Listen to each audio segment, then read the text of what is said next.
Welcome to the Learning Pines YouTube. We hope this video helps. You begin by closing Roblox and backing up your settings folder. This prevents accidental loss. Next, open your browser extension menu and find Stylish or whatever user style manager you installed because you need to target the active theme. Once you see styles, filter by domain. Look for entries applied to Roblox, com or wildcard entries like asterisk, Roblox, com. Make sure to note which style is enabled so you can revert if needed. This saves time and prevents confusion when removing the wrong rule. Now you disable the identified style first to confirm it's the cause.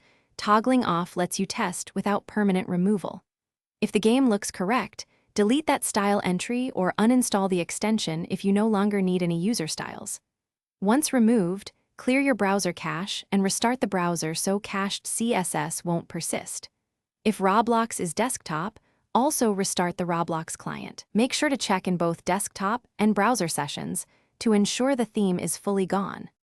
Finally, verify Roblox's UI is back to default and reset any leftover custom CSS in developer tools if you spot fragments. If visual glitches remain, reinstall Roblox or reset your browser to defaults, and make sure to sync settings back from your backup only after confirming stability.